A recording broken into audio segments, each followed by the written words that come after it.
For you. We are in a summer series right now, and we're calling it The Redeemed Life Set Free. And this series, basically what we've been doing is we've been looking at the gospel and how that actually changes us to the point where we're actually set free. We're able now to live a certain way because of the work that God has done in our lives. It's all response to the work that God has done. And so Steve Treichler, our senior pastor here, kicked off the series or this whole section here. He did five weeks, and we talked about the pursuit of holiness. And then Tim Johnson, our worship pastor, talked for 3 weeks about worship and just what it looks like to respond to God through worship. And now we're going to start a new 3-week series, and this is on generosity, and we're going to talk about generous living. And so what does it look like that God has acted and moved in our lives, and we now actually are free to respond to that by being generous people.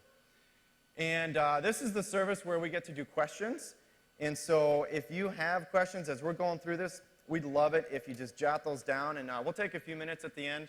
We'll do questions, and then we'll keep on moving. So, all right, before we get going here, I want to talk about a few disclaimers.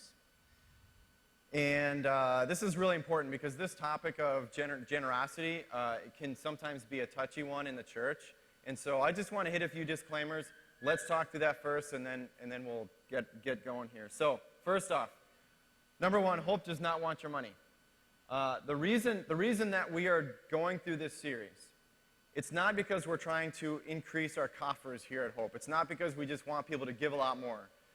The reason that we're going through this series is because we feel very strongly, and we think it's supported very strongly in Scripture, that being a generous person, living generously out of what God has done in your life, it's actually a discipleship issue.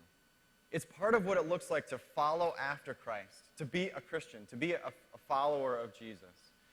And so we got to remember that. That's very important. So as we're talking tonight, we're not trying to increase the offering plate here. We really desire that everybody at Hope is pursuing after Christ, and that this is one area where that's happening, along with all the other areas. Number two, the second thing is that generosity encompasses all of life. And oftentimes when we think of generosity, we just think of cash, pretty much. We think of money, we think of, writing checks and all that kind of thing. But when we're going to talk about this tonight, generosity, it hits on every single area of our life. And we'll kind of just do a quick flyover here tonight, but we're going to see that it kind of whittles its way down into every part of who we are. And so this is a huge deal. And being generous or not being generous, it's way more than just money. And so I know as we're talking, we tend to just always kind of go back there, money, money, money, money. And I think one of the reasons for that is if you look at how we spend our money, it's a really good indicator of what's important to us. I think that's one of the reasons why Jesus talked so much about it. And so there's going to be this natural just tendency for all of us to kind of be thinking money. But I want us to, as much as we can, think about how this touches every area of our life. All those things, our time, our resources, our heart, all those things. All right, number three. Actually, sorry, before I go there. What we're hoping as far as this touching all the areas of our life, what we're hoping for is that we will actually have a perspective shift. That things will change in us through these next 3 weeks, so much so that it's not just, now I can just give more money, but our whole perspective changes. And so that everything then is going through this new filter, so to speak. And that perspective would look like us moving from being really a closed hand, having a closed hand mentality, like I'm kind of clutching onto the things that are mine, to really moving into more of just an open-handed way of life. That's the posture, the gesture that we're going for here. All right, number three. This begins and ends with the gospel. Really, this does. And as we've gone through this whole Redeemed Life Set Free series, the one thing that we don't want people to do or people to think is that, okay, if I pursue holiness in my life and I worship God appropriately and I give generously with my life, then that's what makes me a Christian. That's not true at all. That's not the gospel. The gospel is actually rooted in the generosity of God And I just talked about this open hand mentality or posture.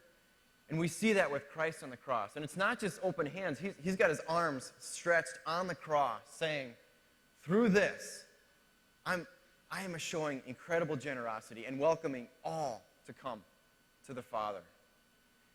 And so we have to start there. We have to start with the gospel. We have to start with the fact that on our own, if we try to pursue God, chase after God, it's trying to like jump across the Grand Canyon. All right? Some of us might make it a little farther than others, but none of us are making it. All right? That's what it's like when we try to get to God on our own. But Christ has made the way. He died in our place. And I don't know where you're at tonight. This may be the first time in a church. You may be wondering if God really exists. I don't know where you are. Maybe you've been in the church before, but it's been really a difficult thing. But wherever you are, we've got to start there. And so if you're here and that's kind of where you are, just trying to do business with God, figure out who is Jesus, what does it mean for me, for my life, what does it mean that he died for my sins in my place? That's cool, and that's great, and we love the fact that you're here. And I want to give you total freedom now to just kind of check out and just stay there and think about that and talk to God about that. The rest of you got to pay attention, right? So that's the third thing. This begins and ends with the gospel, and that's so important. And that's, we say this all the time, but it's because it's the most important thing. So the last thing, the last one is this is going to hurt. If you're anything like me, and I know I am, this is just a painful thing. To really do the hard work of wrestling with God and saying, what does it look like for me to have this posture, this open-handed posture and way of living? It is a hard thing. And I love, there's a quote by Eric Mason, who he's a preacher, church planner out in Philadelphia, and I love this. He says, when you're working on a sermon, don't be surprised if God gives you a lot of pop quizzes. I've had a lot of pop quizzes this week.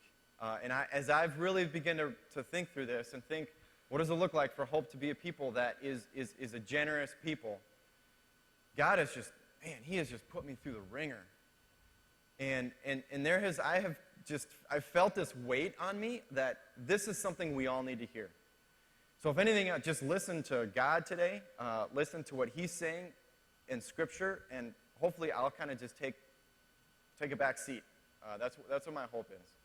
Because I think if we hear this, I think it'll radically change who we are. But it's a painful thing. It's going to hurt. But before we go any farther, just because of that, I want to just pause and pray. And I want to just invite God to lead in this time. So let's pray together. Lord God, we do believe that you are a generous God. You are a God who has chosen to move into our world. And of your own volition, not because we deserved it, you decided to move in and to show us immeasurable generosity and grace and mercy. And that's why we're here tonight. And so everything that we talk about, Lord God, we ask that it would be filtered through that gospel, that good news. And Father God, we invite you here, and we ask that you would speak to us, that you would be the one that is communicating to us what we need to hear. And we ask that you, Lord Jesus, would lead us and guide us. Amen. Okay, so I want to start by just asking the question, why is it so hard to be generous? Why is it such a hard thing? Why is it so challenging? And I love this picture, because how you tip, that's kind of a pretty good indicator of how generous you are. And I don't know how many of you in here are in the service industry, but that's got to just suck. I'm sorry, but that's got to just be really, really annoying. Why is it so hard to be generous?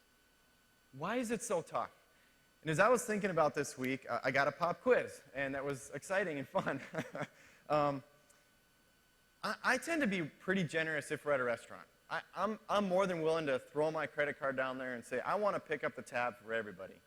And part of it might just be because I don't have the bill until like 3 weeks later, and so it doesn't feel like it's a real bill, right? It's like, it's coming later, so it's not real. I can just throw that piece of plastic down. But there's a sense where I really love to do that. I enjoy doing that. And so I would say, in that regard, I'm a generous person. But this week, it's really funny, I had 3 different people ask me if they could borrow the new camping pad that I just bought for my wife, an inflatable, really nice one, a tent, and then a few other pads, one of which is mine, and the other were just my boys. And there was a part of me that was like, those are kind of special to me. Those are kind of mine. I don't know if I can, well, I guess you can have them, but can you take good care of them? Like, I just washed the tent off and dried it out and rolled it up, and it's really nice. And can you make sure it gets back that way? Like, I was kind of doing this the whole time, not literally, but figuratively, with these people who asked for these things. Why? It's a tent and it's a couple of camping pads, right? So there's something where it's just really hard to let some of those things go. And as I was thinking about this, I think part of it is because I really was thinking, these are my camping pads. This is my tent. And as we look at today, what I want to try to do tonight is I want to try to lay a foundation for just this generous lifestyle. I just want to try to get a foundation. We're going to basically do some basic block work here. And then in the next couple of weeks, Steve's going to come in. He's going to add framing and windows and make it look real pretty, all that. So as we lay this foundation, the number one thing we have to keep in mind is that God is the only owner in the universe. I don't own that tent or those camping pads. God is the only owner in the universe. And the second thing is, we are no more than stewards. A steward is one who manages the things that somebody else has put under their care. But the steward is never the one who actually owns it. Never. And so I'm convinced that these 2 simple principles, if we really grab a hold of them, it'll radically change how we live. It'll radically change how we live and how we think. And this isn't rocket science. I could just say this and we could say, all right, let's pray. We're done. It's not rocket science.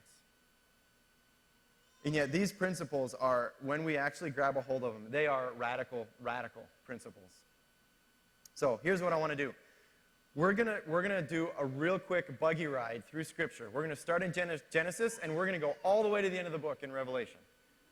So we are. I know you laugh. I'm serious. We're going to take 5 hours, and we're going to just go. No, it won't be that bad. It'll be 4.5.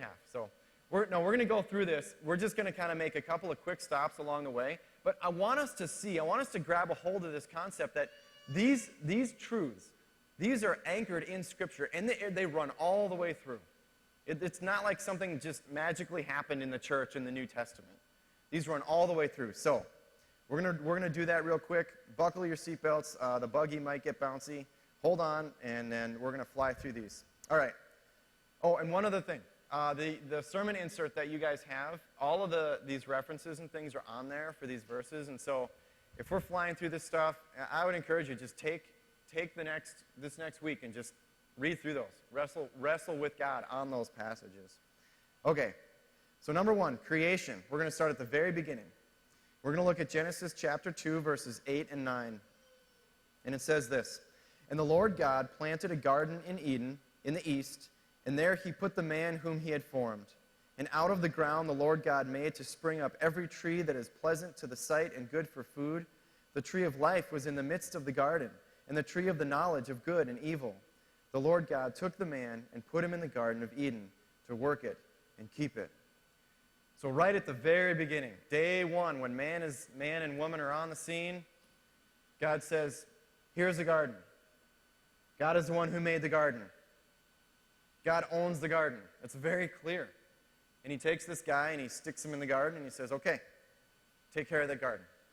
But nowhere is there even a hint that this garden belongs to this man. And you see when Eve comes in and God gives them the command to be fruitful and multiply and steward the earth is basically what he's saying. It's very clear. God owns the earth. God owns it. And the people are there just to steward it. All right, number 2. We're going to fast forward here to Abraham. And in this passage, he's referred to as Abram. His name gets changed to Abraham later, but it's the same guy. So in verse 1 of chapter 12, it says, "Now the Lord said to Abram, 'Go from your country and your kindred and your father's house to the land that I will show you. And I will make of you a great nation, and I will bless you and make your name great, so that you will be a blessing. I will bless those who bless you, and him who dishonors you I will curse. And in you all the families of the earth shall be blessed.' So Abram went as the Lord had told him." And then jumping down to verse 7, "Then the Lord appeared to Abram and said, 'To your offspring I will give this land.' So he built there an altar to the Lord who had appeared to him." So we see this concept happening again. God grabs this guy Abram and says, I want you. I'm going to do something through you. He says, "Get up and go." So he kind of picks him up, moves him over to this other place. And God gives him basically 3 blessings. He says, "I'm going to make you into a great people." The whole nation of Israel, the people of Israel, I'm going to make you into this amazing people. I'm going to bless you. And then he says, I'm going to give you land. Those are the big 3 things that God promises to Abraham. And it's very clear that God says, "I'm going to do all of this stuff, and this is all my doing. This is all my doing." Abram doesn't own the land. He kind of is brought into it. The people are sort of beyond him. It's not his people. And the blessing is all from God. And so, again, it's very clear. God owns all of this stuff. God is doing all of this. And Abram is basically just the steward. He's just told to get up and move and go and resettle. It's really interesting, too, this promise that's made in here in verse 2. He says, "I will make your name great so that you will be a blessing." And then he talks about all the nations of the earth being blessed through this. It's really interesting, just a little bunny trail here, but it's interesting that God says, I'm owner of everything, you're steward, I'm bringing you into this, and I'm actually going to use you to bless the entire world. And so he pulls Abraham in, he makes this amazing promise, but the whole phrasing of "so that you will be a blessing," that just screams open-handed, an open-handed way of living. God blesses Abraham so that Abraham blesses others. It just screams that image, that picture. So, again, God is the owner, and we are stewards. All right, now we're going to fast forward to the people of Israel. So, the people of Israel turn into a great nation, lots of people. God pulls them out of Egypt, and he takes them through the wilderness. And he says, "I'm going to make of you an amazing, great nation, and I'm actually going to dwell in your midst, and you're going to be a light to the entire world."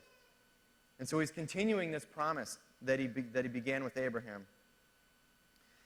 And in the giving of the law, basically the giving of the law, when we read it, it can feel really abstract and even just like it doesn't have any meaning. But really, I think the law was given to the people of Israel so that God would say, you people, this is what it looks like to be the people of God. This is how you are supposed to live. And as you do that, you will showcase me. You will showcase God to the entire world. So the things we're going to talk about now, it's in this concept of the law, the giving of this to the people. And I want to focus on the concept of Sabbath. And this is a really, unless you're from a Jewish background, it's a really foreign concept to many of us. But the implications of it are huge. And the why is huge. Why does God do this? So, we're going to start in Exodus, and this is actually part of the listing of the 10 Commandments. Exodus 20, verse 8. God says, "Remember the Sabbath day to keep it holy. 6 days you shall labor and do all your work, but the 7th day is a Sabbath to the Lord your God. On it you shall not do any work, you or your son or your daughter, your male servant or your female servant, or your livestock, or the sojourner who is within your gates. For in 6 days the Lord made heaven and earth, the sea, and all that is in them, and rested on the 7th day. Therefore, the Lord blessed the Sabbath and made it holy." So just pause there and think about this. You live in a society where everybody's pretty much a farmer or a shepherd. You're pretty much living off of the land all the time. And God says, okay, this is the rhythm that I want you guys to have. Every week, there's going to be one day where you do basically nothing. There's no TV, there's no iPhone, there's none of that stuff. And so what do? You hang out with people. And you spend time with people. And you pause. And you reflect on God is the one in control. God is the owner. And he's put us here to just steward the things that he's put on our plate. That's what that Sabbath is for. And what's really interesting about it is he talks about all of the people that get blessed by it. It's mostly not for the landowners. Who gets blessed by it? Your sons and your daughters and your livestock and your servants and all of these other people. Because the pause button gets hit, and there's an opportunity to just reflect on God as owner and people as stewards. So God says, every week I want you to do this. And you think about just like not doing any work. Well, how do you cook? And how do you, like, don't we need to gather food? Don't we need to be working on our crops? Don't we need to be caring for the animals? Don't we need to be doing all these things? And God says, pause and reflect on me. That's a huge deal, one day a week. But he doesn't leave it there. God dials it up a little bit more. So, in Leviticus, in the book of Leviticus, there's a further fleshing out of this. And God says this in chapter 25, where he's speaking to Moses. The Lord spoke to Moses on Mount Sinai, saying, "Speak to the people of Israel and say to them, when you come into the land that I give you, the land shall keep a Sabbath to the Lord. For 6 years you shall sow your field, and for 6 years you shall prune your vineyard and gather in its fruits. But in the 7th year there shall be a Sabbath of solemn rest for the land, a Sabbath to the Lord. You shall not sow your field or prune your vineyard. You shall not reap what grows of itself in your harvest, or gather the grapes of your undressed vine. It shall be a year of solemn rest for the land. The Sabbath of the land shall provide food for you, for yourself and for your male and female slaves and for your hired servant." Here's all this language again. "And the sojourner who lives with you, and for your cattle and for the wild animals that are in your land, and all its yield shall be for food." So now we're not talking about just a day here. We're talking about an entire year of just pause. If you're a farmer, what do you do? What do you do with that year? I mean, really, I can't imagine that. What do you? I don't know what I would do. This would be tantamount to like Apple and Microsoft shutting down for an entire year. Just we're done. We're hitting the pause button for a year, and nobody else is allowed to do anything technologically savvy while we're taking a break. I mean, it's tantamount to that. It's like, are you serious, God? A year? This is huge. It's huge. And what's interesting is God says, he doesn't say you're not allowed to eat of the produce of the land. He just says you're not to gather it all in. And so say you're a wheat farmer, it's not that you're just going out and it's not that you're not eating any of your wheat. It means you don't gather all of your wheat and then take it to sell like you normally would. You actually leave it in the field. And then anybody who wants can come and eat from what's in the field. That's what God is saying. And so if you're the wheat farmer, yeah, sure, you go and you get wheat to eat. But you can also go to the vineyard and you can get grapes. And you can go and snatch a goat or something. I don't know. But there's this sense where the land is for everyone. Again, God owns the land. He says, you guys are just stewarding the land. So God says, every 7 years, every 7th year, you're hitting the pause button. And you think, oh my gosh, that's insane. And then God dials it up a little bit more. He does. In verse 8, he says, "You shall count 7 weeks of years, 7 times 7 years, so that the time of the 7 weeks of years shall give you 49 years. That's really, just remember, 49 years. Then you shall sound the loud trumpet on the 10th day of the 7th month. On the day of atonement you shall sound the trumpet throughout all your land. And you shall consecrate the 50th year and proclaim liberty throughout the land to all its inhabitants. It shall be a jubilee for you, when each of you shall return to his property, and each of you shall return to his clan. That 50th year shall be a jubilee for you. In it you shall neither sow nor reap what grows of itself, nor gather the grapes from the undressed vines. For it is a jubilee. It shall be holy to you. You may eat the produce of the field. Therefore you shall do my statutes. Actually, before I go on there, go back to that other one there. Thank you.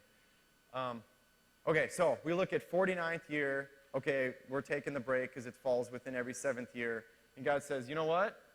I want you to do it again. Year 50. You're hitting the pause button again. Wait, whoa. 2 years in a row? No sowing, no reaping. That's like Apple and Microsoft taking 2 years off. I mean, come on. It's crazy. And not just that. He says anybody who has sold their land out of need for money because they're poor, it's like I have no other alternative but to just sell my land. God says they get the land back. Everybody goes back to their own clan, their own land. I don't know what this would be like in our society. But this is a reset button this big. It is a massive reset button. And there's this whole concept of shalom that's talked about in the Old Testament, and this is what it means. Everybody in the land is back in right status with each other and with God. It is the true ultimate definition of peace. That's shalom, and God says, every 50th year, that's what I want for my people. This is crazy. I can't imagine. I would have loved to see the faces when Moses was reading this to the people. I mean, just, dude, are you sure you heard right? Like, maybe God didn't say it 50th year. Maybe he just said, like, for another day. I don't know. This is crazy. But now I want to go to this next one. And this is how God anticipates their response. He says this, verse 18, "Therefore you shall do my statutes and keep my rules and perform them, and then you will dwell in the land securely. The land will yield its fruit, and you will eat your fill and dwell in it securely. And if you say," here it comes, "what shall we eat in the 7th year, if we may not sow or gather in our crop?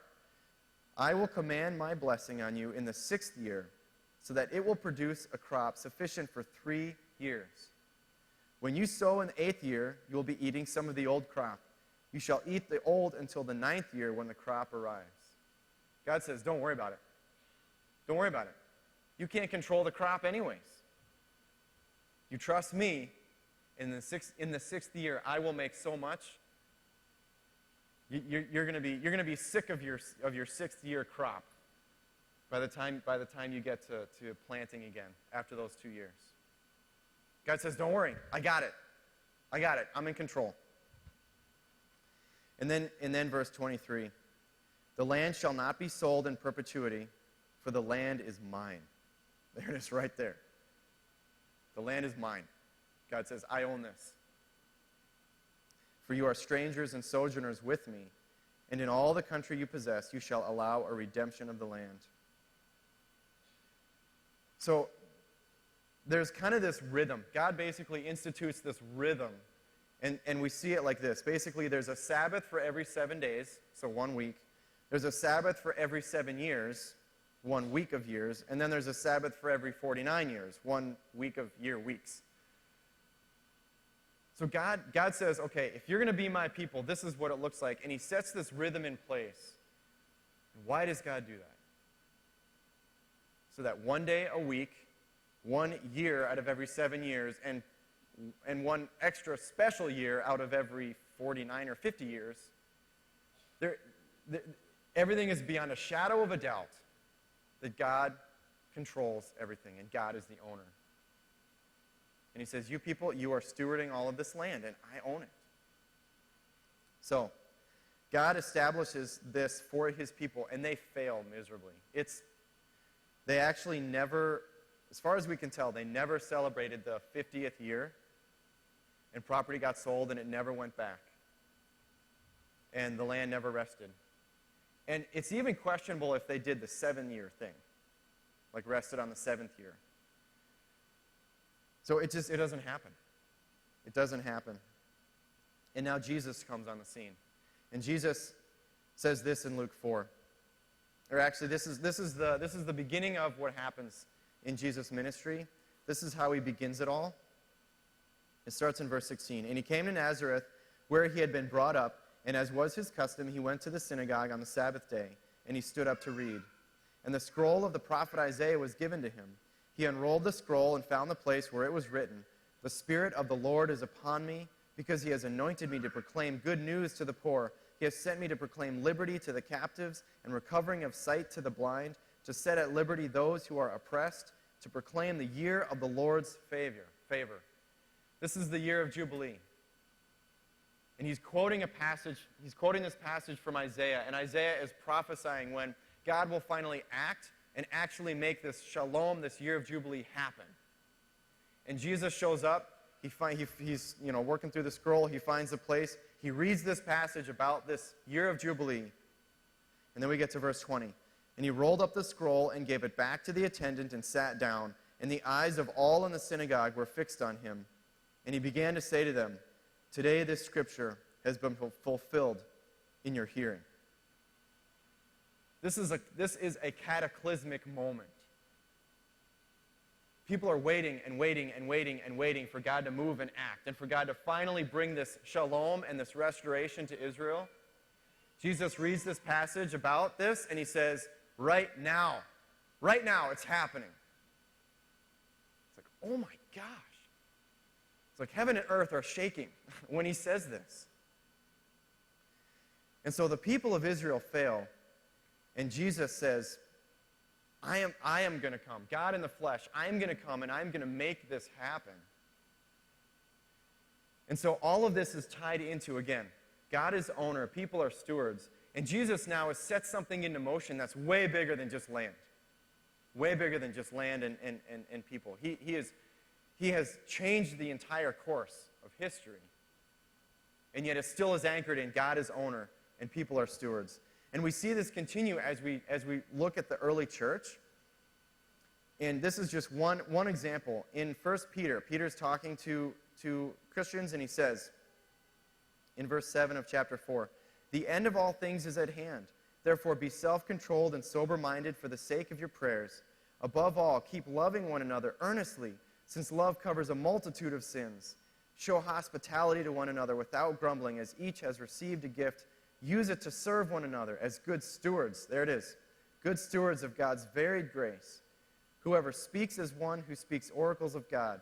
Whoever serves as one who serves by the strength that God supplies, in order that in everything God may be glorified through Jesus Christ. To him belong glory and dominion forever and ever." So Peter is saying, God has given all of you different gifts. Now be stewards of those gifts. You don't own them. Be stewards of them and use them. That's his challenge to the people, to the church. And then we go all the way to the end in Revelation. And we look at new creation. This is, again, just one example. Chapter 4, verse 11. One of the songs that is sung, a praise song to God.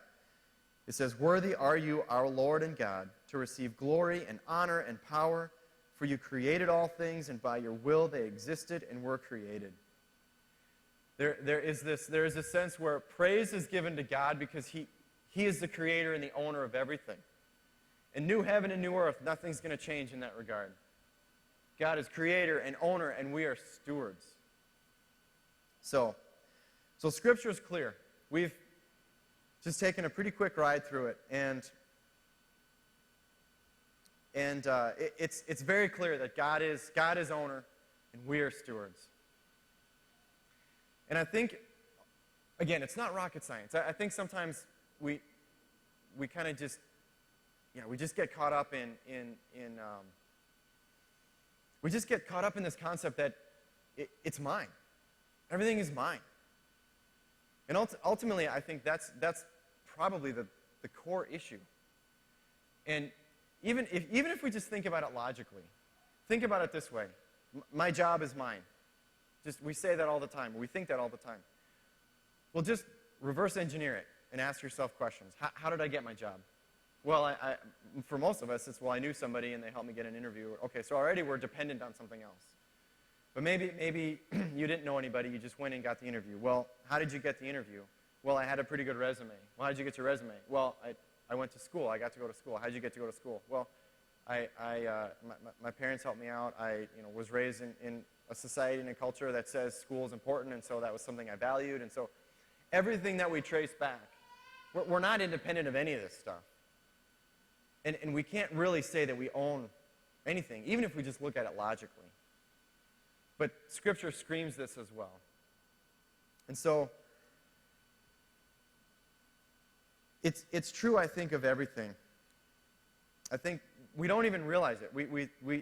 It's so sneaky, this concept of ownership of mine.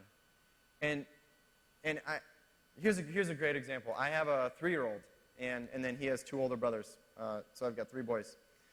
And the 3-year-old lately has been doing this deal where he just lets out this blood-curdling scream. I mean, it's just, ah! I mean, it's crazy. It's insane. And we used to think he had, impaled himself on something. And so we'd go running downstairs, or wherever, we find him, we're like, are you okay? And all he's doing is pointing at his brothers who have something that he wants, and he's just going, ah! He's just screaming at them. And we're like, okay, that's not an emergency. So now he does it, and we're kind of like, it'll work itself out. It'll be fine. I wonder oftentimes when we look at things like our job, our phone, our time, our Friday night, our weekend, our friends, our family, and whatever it is, our shirt, our Birkenstocks, whatever it is, we see those things and we clutch onto them so tightly. And I wonder if sometimes God is looking at us just saying, you are a petulant 3-year-old.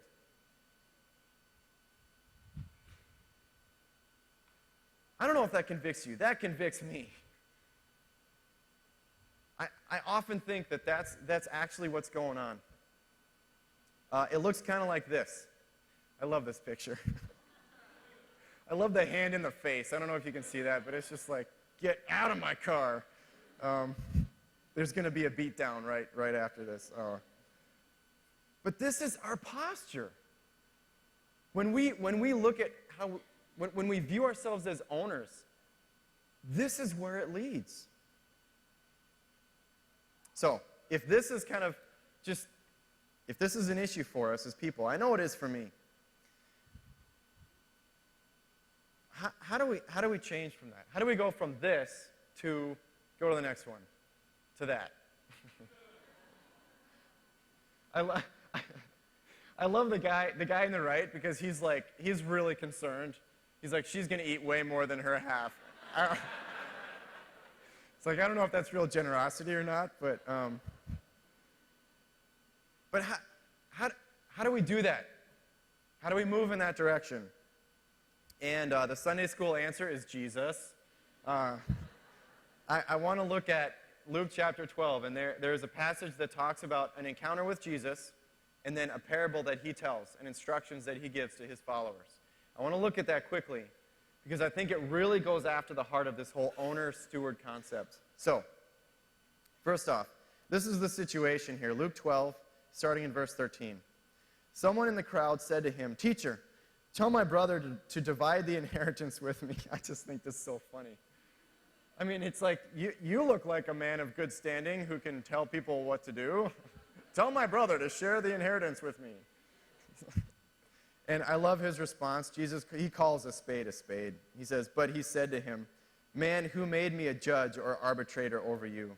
And he said to them," I love this. So he addresses the guy, and then he says to everybody else, but he's really talking to the guy, "Take care and be on your guard against all covetousness, for one's life does not consist in the abundance of his possessions." Jesus just calls him on it. He says, "Dude, you are coveting." And then he goes on to say this. He told him a parable, saying, "The land of a rich man produced plentifully. And he thought to himself, 'What shall I do? For I have nowhere to store my crops.' And he said, 'I will do this. I will tear down my barns and build larger ones. And there I will store all my grain and my goods. And I will say to my soul,'" I think Jesus had a sense of humor, right? I will say to my soul, soul, you have ample goods laid up for many years. Relax, eat, drink, be merry. But God said to him, fool, this night your soul is required of you, and the things you have prepared, whose will they be? So is the one who lays up treasure for himself and is not rich towards God. It's interesting, as Jesus tells that parable, the way that the guy is talking about this stuff, it's my crops, my land, my barns, my soul. He's viewing it all as, I own this stuff, and I can do whatever the heck I want to do with it. And it seems like a good idea that I'm just going to hold on to it all. And Jesus pretty clearly lays out the fact that this guy is so focused on himself and on his ownership of these things. It leads him right down the road of being wealthy, but not being rich towards God. That owner concept, it's a killer. And God says, basically, your focus on yourself is destroying you. And so the first thing we got to do is renounce ownership. And this is something we have to fight. Jesus says, be on your guard against all covetousness. It'll come after you. It is coming after you. It's coming after me, and it'll take us out. And Jesus says, be on your guard against this. We have to renounce this. And this is a tough thing. Ownership is woven through the whole fabric of our society. I was talking to a friend of mine. They just closed on a house this week. And we were talking about all the different things, and we talked about title insurance. And title insurance is a really interesting thing. It's not insurance for your house. That's a totally separate thing, and that's a great thing. Do that. But title insurance, it's just insurance on the title itself. And the title is basically just proving that you own the house.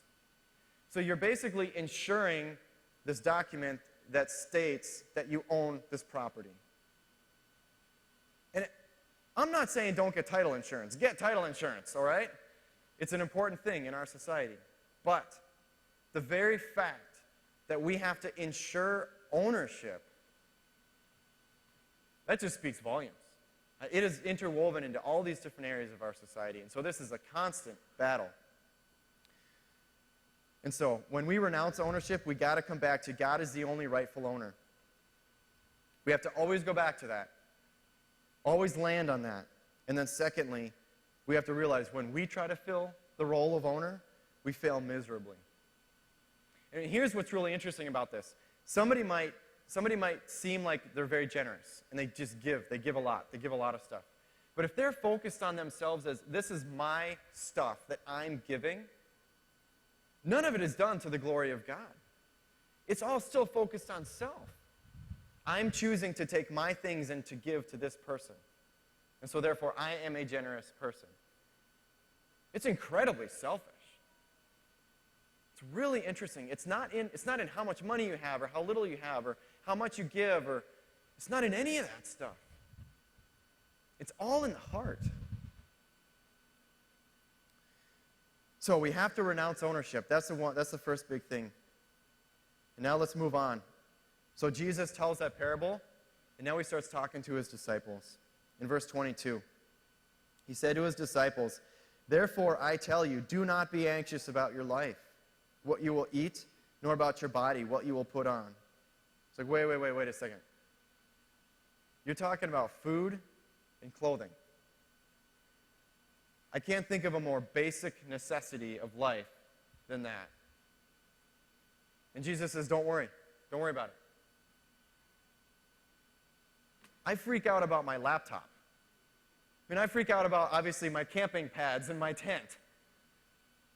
And can I really let those go? And are they going to get taken care of and all this kind of stuff? And he says, that's a drop in the bucket. I'm telling you, don't worry about your food and your clothing.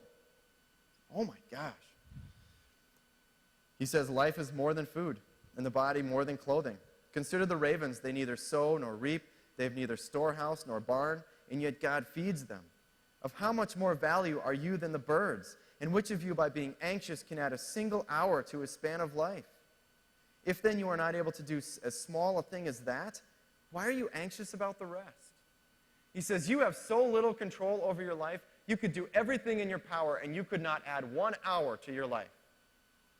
The time that God has allotted you on this earth. If you can't even do that, do you really think that you own all of your stuff? Do you really think that you can control the fact that you're going to have food to eat and clothes to wear? So that's kind of a terrifying thought, all right? But then he goes on in verse 27. Consider the lilies, how they grow. They neither toil nor spin. Yet I tell you, even Solomon in all his glory was not arrayed like one of these. But if God so clothes the grass which is alive in the field today, and tomorrow is thrown into the oven, how much more will he clothe you, O you of little faith? And do not seek what you are to eat and what you are to drink, nor be worried. For all the nations of the world seek after these things, and your Father knows that you need them. Instead, seek his kingdom, and these things will be added to you. Fear not, little flock, for it is your Father's good pleasure to give you the kingdom. Sell your possessions and give to the needy. Provide yourselves with money bags that do not grow old, with a treasure in the heavens that does not fail, where no thief approaches and no moth destroys. For where your treasure is, there your heart will be also.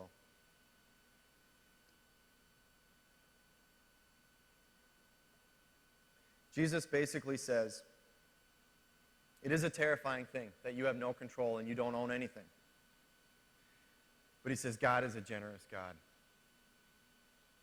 And so the antidote to covetousness, the antidote to having closed fists with everything is not, well, just force your fists open. Just, pry those fingers off of your stuff and let other people have it. That's not the answer. The answer is to trust God. The answer is to have faith in a good and a generous and a loving God who graciously gives us all things. That's the answer. And so the second thing we need to do is we need to trust in a generous God. And again, just like renouncing ownership, this is very countercultural. In our society, anyways. We are naturally hoarders. We naturally just say, I need enough, I need enough, I need enough. And there's this whole stockpiling sort of movement going on. That I'm going to be prepared. I'm going to have enough food to last me for months or years even, so that when disaster hits, I'll be ready. And I will be able to control my situation. I'm here to tell you, a lot of food and water is not going to control your situation. And I stumbled across this website, and it's just funny that there's a gun on the front of it. I mean, I love guns. Guns are great, but it's just kind of funny, like Survival Digest, and by the way, make sure you got your gun. But what's interesting about this site is they actually are using Scripture to back up this desire to hoard stuff. Now, please don't hear me wrong. I'm not trying to say if you want to plan for emergencies, if you want to be forward thinking in that way, I'm not trying to just throw all of that under the bus, okay? But the fact that we have a lot of people in this country who have basements and bomb shelters full of food, and we have billions of people who don't know where their next meal is going to come from in this world, that does not sit right with me. And the fact that these people would use the Bible to support that, that's even worse. That is not God's desire. So again, please, I'm not saying you don't use wisdom, you don't prepare for those things. But this kind of a mentality, it flies in the face of trusting in a good and a generous God. As we do this, here's the great thing about trusting God. As we do this, we get freedom. We're free. We don't own this. We don't own it. It's not. I don't have to worry about it. If they destroy my tent on the camping trip, it's not my tent. It's God's tent. It's okay. There's a freedom in that. I love. There's a Puritan guy, Richard Rogers. I'm going to quote two Puritan guys here, and the Puritans are an interesting lot, and they kind of have a bum rap. And I'm reading a book right now that kind of debunks a lot of that. It's really fascinating. It's a book by Leland Ryken, and but one of the guys he quotes on this concept of stewardship is Richard Rogers, and he says this: "So it may be said of our outward prosperity that for as much as God giveth us such great encouragement, we can willingly delight with others in things which are good. But we must find that our hearty embracing of the doctrine of God and love of it and laboring after a good conscience to find joy in Christ redeeming us is that which maketh our lives joyful. For this cannot by any malice of man nor devil be taken from us. It's basically saying nothing owns you but God. There's incredible freedom in that. In our salvation through Christ, nothing can take that away. It's a beautiful thing. That freedom is amazing. But trusting in a generous God doesn't just end with that freedom. Here's the hard part. It comes with huge responsibility. So if we are stewards, what does a steward do? A steward has freedom because a steward doesn't own the stuff, but a steward has to report back to the owner. Oh, crap. There is a sense of just, this is a big deal that we are responsible for this. I want to quote another Puritan guy, William Perkins. He says, "They which have riches," and just everybody in this room is rich. In the grand scheme of things, I know some of us are looking for work. I know some of us may be in very, very difficult situations. And so please, I'm not trying to minimize any of that. But in the grand scheme of things, we really are not wondering where our next meal is going to come from. And so all of us in this room, we have riches. And so he's talking to us. He says, "They which have riches are to consider that God is not only the sovereign Lord, but the Lord of their riches, and that they themselves are but the stewards of God, to employ and dispense them according to his will. Yea, further, that they are to give an account unto him, both for the having and using of those riches which they have and use." Our freedom is tempered by our responsibility. It's a terrifying thing, and yet it's an awesome thing. Because we're set free, we don't own those, and we're able to just say, "God, what do you want me to do? What do you want me to do with this stuff that you've given me?" All right. I want to pause for a second and just see if there are any questions out there. So anything at all just kind of related to this topic, related to the scripture passages, or anything at all?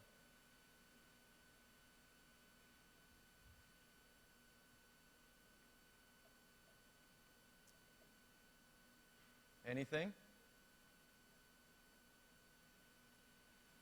All right. Good. You guys got it figured out. That's good. No, I'm kidding. Okay, I want to do just a little bit of real quick application here. So the big question for us then, if you look at all of this, the big question is, how is God calling you to be rich towards him and live with an open hand? If God is really the owner of everything, and if we are just stewards, what is he calling you to do? It's probably something different than what he's calling me to do. But what is he calling you to do? What does it look like for you to allow God to do this? And to be a generous person and to have that open hand. And I want to talk about 4 areas real quick in that application. We've talked about these areas before at Hope, as far as just being generous. But the first one is time. How will you steward your time?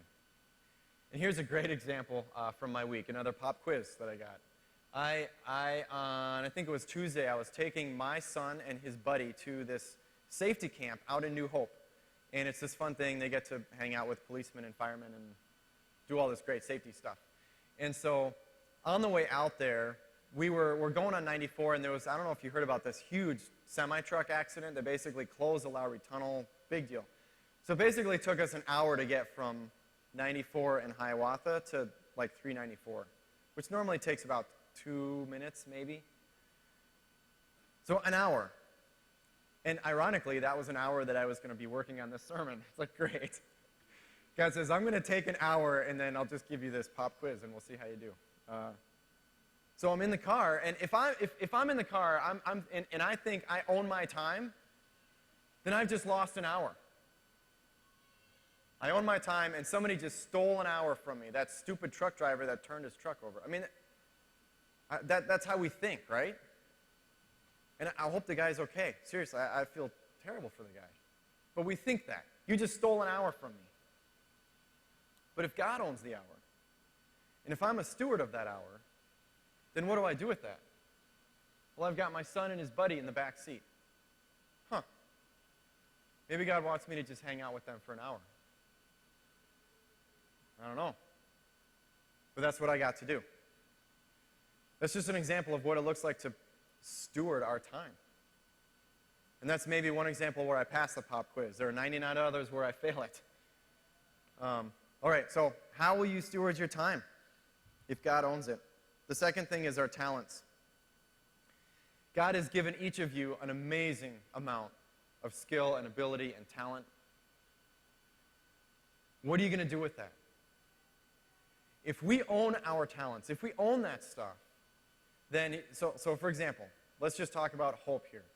Then when we come to hope, we kind of feel like, well, I have certain abilities, but it's my decision now if I want to sort of dole those out. Or maybe I don't need to, and I can just come to hope and I can just sit down and worship and hear the sermon and then head out of here. But if all those talents and gifts of yours, it's funny, I'm saying of yours, if all of those talents and gifts are actually God's, that He's given to you to take and to steward and to use and to be rich towards Him with, oh man, that's different. Now you got to think through, well, what does it look like for me to be involved in the family at Hope? What does it look like for me to use my gifts and my talents and my skills that God has given me? What do I do with those? And now I'm kind of on the hook. Because if I'm not using those, then God's going to say, hey, I'm giving you this stuff. What are you doing with it? This is convicting. Our talents are not ours. The third thing, our treasure. Those things, physical things that we own. And I love to make the distinction this way. I think there's a huge distinction between entertaining and hospitality. And I think entertaining looks like I am the owner of these things, and I want to put on a show. I want to sort of showcase my home and my cooking abilities and my hosting abilities and make, get amazing music, and I want to do all these things. I'm not saying those things are bad. No, that's great. Do those things. But the thing that's interesting about entertaining is like that's the focus. The focus is on me and sort of all of this stuff that I'm doing. And it may outwardly kind of seem generous. It's like, no, I'm focused on that. But hospitality is very different. Real hospitality says, I have somebody that comes to me, and I look at who they are, and I say, what do you want? What do you need? And maybe it's all the same things. Maybe what they need is your amazing music and food and house. And that's a great thing. But the focus is radically different. And so if my things belong to me, I'm going to look at, well, how do I use them? And in this example, how do I use these things to entertain people? But if all of this belongs to God, then again, I'm on the hook to actually show hospitality to people and to have an open hand towards people. So that's just one example of what it might look like with our treasure. And then finally, your heart, your ticker. A lot of us at Hope are in a position of finishing up school or just getting out of college, or there is a lot coming down the road for many of us. This is a church with a lot of hopes and dreams, a lot of visions of what could be, a lot of just future desires. Even that, even our heart, that belongs to God. It doesn't belong to us. And so even there, we have to do this hard work of wrestling with God. And if we own all this stuff and we say, I own my desire to go to Uganda, okay? If that's mine, then I get to kind of just play that out however I see fit. But if that belongs to God, if that dream and that vision belongs to God, then I actually have to constantly commune with Him and ask Him, God, is this okay? Is this what you want for me? I have to steward even the things in my heart. So like I said at the beginning, this touches every area of our life. Everything. So, how will we steward this? I'm convinced that if we as a family, if we as a people, as a church body, if we grab a hold of this concept that God is owner and we are stewards, and we let it sink in and find its way into every area of our life, if we can do that, we will be a different people. Hope Community Church will look radically different. And our city, who knows, maybe our city would look radically different. But for all of that, we desperately need God's grace. I love how Jesus ends that passage. He says, "For where your treasure is, there will your heart be also."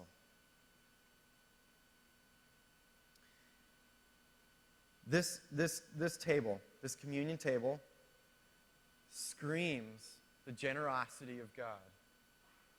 And it also screams that without the work of Christ in our lives, we cannot do all of the stuff that we just talked about. We desperately need God to work in our lives and to move in us. So we're going to move to a time now of communion. And my hope is that for all of us, this would be more and more our treasure. Our treasure would be here. Our heart would be here with the work that Christ has done in our lives. And the juice symbolizes his blood that was shed. The bread symbolizes his body that was broken on the cross for our sake. And it says in 1 Corinthians that as often as we drink this cup and eat of the bread, we proclaim the Lord's death. We actually have the opportunity to do that now as a family. And we practice open communion at Hope. You don't have to be a member of Hope or even a member of any church. We just ask that you're a follower of Christ. And if you're not, again, you can do business with God. You can say, "Lord Jesus, I want to be that generous person. I want to be that. I want to do that in response to your generosity towards me." And you can say, "I take your forgiveness. I give you my sin, and I want to follow after you and be made right with God." You can do that right now where you're sitting. And then come and take your first communion. The band, you guys can go ahead and come on up. The band is going to do a couple of songs. And during that time, anytime, come on up and take communion.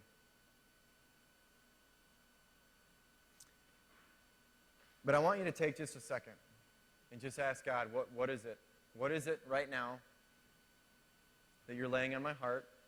How do I need to be a steward and not an owner? And so take just a minute and wrestle with that. Let me just pray, and then we'll move to communion.